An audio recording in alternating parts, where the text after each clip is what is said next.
Untuk contoh kasusnya di sini ada PT Fahmi Anugrah, di mana di sini ada neraca saldo yang sudah tersedia tahun 2012 dengan akun kas sampai beban kantor dan nominalnya masing-masing sesuai dengan saldo debit dan kreditnya. Di sini nah, setiap akhir periode perusahaan biasanya akan membuat laporan keuangan. Sebelum membuat laporan keuangan di dalam situs akuntansi, perusahaan harus melewati dulu proses neraca saldo dan untuk menyesuaikan akun-akun yang seharusnya diakui tapi belum ada di jurnal umum, maka perusahaan harus melakukan penyesuaian atau adjustment. Nah, di sini ada beberapa transaksi yang termasuk ke dalam adjustment. Yang pertama ada honor yang diterima di muka dari para klien sebesar 6.000 untuk 6 bulan. Nah, untuk mempermudah, saya menggunakan alat bantu yaitu worksheet atau kertas kerja. Di sini si worksheet ini lebih memudahkan akuntan dalam menyusun laporan keuangan dibandingkan si akuntan harus membuat laporan keuangan dari neraca saldo, lalu harus membuat lagi penyesuaian, lalu nanti saldo penyesuaian. Nah, kalau worksheet lebih mudah ya. Maka langkah yang pertama dari transaksi yang tadi, kita langsung posting ke worksheet. Di sini worksheetnya ada trial balance dengan memindahkan dari neraca saldo yang tadi ada akun apa saja, saldonya di mana saja. Lalu kita buat dulu nih adjustmentnya dari setiap transaksi yang terjadi. Nah, di sini kan transaksinya ada yang pertama honor terima di muka sebesar 6.000 6 bulan selama 6 bulan. Berarti di sini ketika kita menerima kas untuk pendapatan diterima di muka, itu kan ada kewajiban dong yang harus kita penuhi selama 6 bulan ke depan. Nah, kas yang diterima oleh kita itu jangan dulu diakui sebagai pendapatan karena kewajiban kita belum dilakukan selama 6 bulan. Karena di sini dari yang 6.000 tadi sudah berlangsung 1 bulan, maka kan per bulannya itu 1.000 dari 6.000 dibagi 6 bulan. Nah, berarti revenue bersih per bulannya itu senilai 1.000. Maka untuk penyesuaiannya itu nanti revenue-nya di debit, di kreditnya revenue. Kenapa nanti revenue di debit? Karena kewajiban kita sudah terlaksana 1 bulan terakhir. Berarti kan kalau terjadinya bulan Januari, maka di akhir bulan Januari kita sudah mengakui adanya revenue. Nah, ini makanya perlu dilakukan penyesuaian. Nah, sebelum dipenyesuaikan pada saat perusahaan menerima cash untuk pendapatan tidak muka, ini kan jurnal umumnya seperti ini ya. Maka pada saat di adjustment itu menjadi ada revenue-nya di debit dan di kreditnya revenue. Lalu di transaksi yang kedua ada asuransi yang telah jatuh tempo. Berarti di sini ada prepaid insurance expense di debit, di kreditnya prepaid insurance karena transaksinya sudah langsung menerangkan bahwa ada asuransi yang diterima di muka sebesar 408. Lalu di sini yang ketiga ada penyusutan beban penyusutan untuk peralatan dan perabotan sebesar 10% per tahun. Nah, kita lihat nih berapa sih jumlah peralatan yang dimiliki oleh berapa sih jumlah aset tetap yang dimiliki oleh perusahaan sehingga menimbulkan depreciation expense. Kita lihat nih pas dianalisis ada equipment. Lalu ada lagi nggak ada. Berarti kalau tidak ada yang sejumlah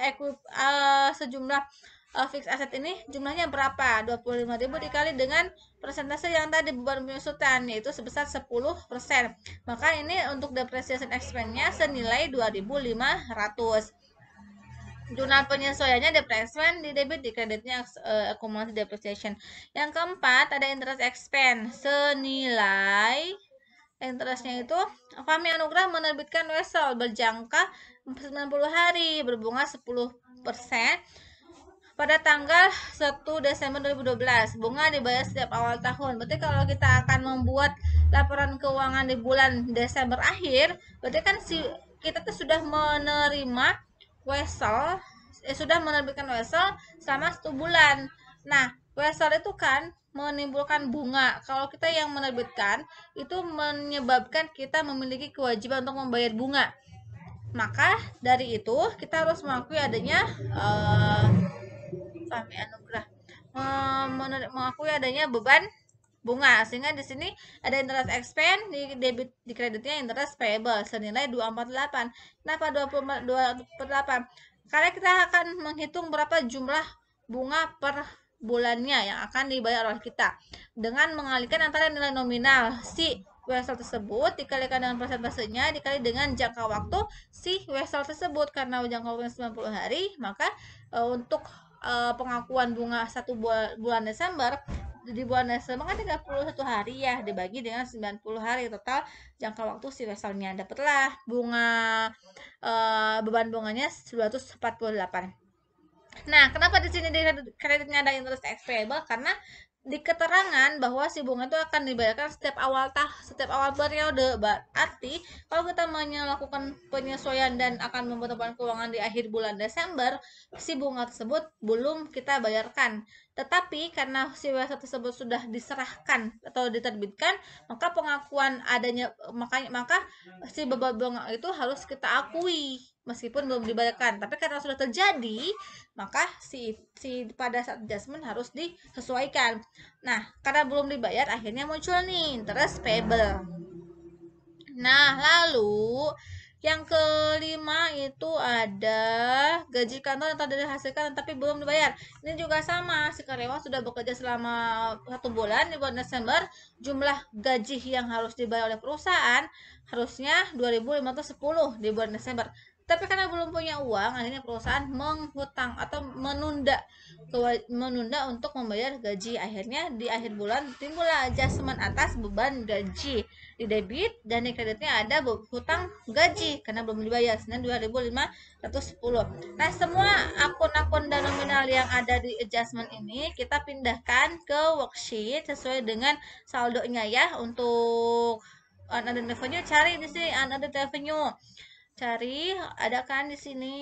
Nah, kalau tidak ada ya ada. Lalu posisinya di mana? Di debit. Berarti tinggal pindah di debit. Jadi kalau untuk adjustment gampang ya, tinggal memindahkan aja. Revenue, cari revenue. Selalunya benar di kredit. Berarti ini pun harus disimpan di kredit. Jadi untuk costing ke adjust entries itu tinggal memindahkan aja. Kalau yang tadi ini debit harus di debit lagi.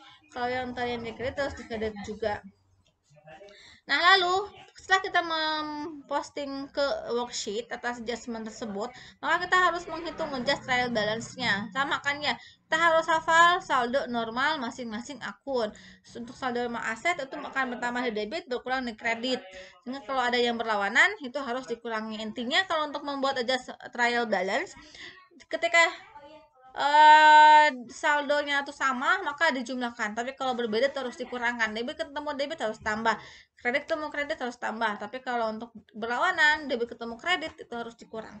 Sehingga di sini diperolehlah angka 160,468. Nah, setelah itu kita klasifikasikan nih dari semua akun yang ada di adjust trial balance ini, mana saja yang termasuk ke dalam akun mana saja termasuk ke dalam laporan posisi keuangan. Nah, biasanya di posisi worksheet itu dari mulai cash sampai ke capital itu masuknya ke statement of financial position. Jadi dari pertengahan ini sampai ke bawah itu biasanya masuk ke income statement. Yang ada yang expense biasanya expense kecuali prepaid expense itu masuknya ke income statement. Nah, yang ini maka masuk ke income statement, sisanya masuk ke statement of financial position. Dijumlahkan nah di sini hasilnya berapa? Karena selisihnya kan pasti ada selisih nih. Nah, kalau untuk yang di income statement dan financial statement dikatakan benar jika jumlah selisihnya itu menghasilkan jumlah yang sama. Ini kan selisihnya 53212, ini pun sama, berarti betul jawabannya. Untuk saldo akhirnya dari worksheet ini barulah kita bikin laporan keuangan. Laporan keuangan tidak bisa langsung karena itu ada kaitannya dengan laporan yang sebelumnya. Jadi sebelum kita membuat laporan posisi keuangan ini, terlebih dahulu kita harus membuat dulu laporan laba rugi untuk mengetahui berapa sih net income yang diperoleh. Lalu di sini si net income juga akan dilaporkan di laporan perubahan modal. Nah, yang saya kasih tanda ini menandakan bahwa si selisih ini menunjukkan hasil laba bersih yang akan dilaporkan di laporan laba rugi. Nah, untuk yang pertama kita membuat laporan laba rugi dulu, bisa ya dengan mengurangkan antara revenue dengan jumlah expense.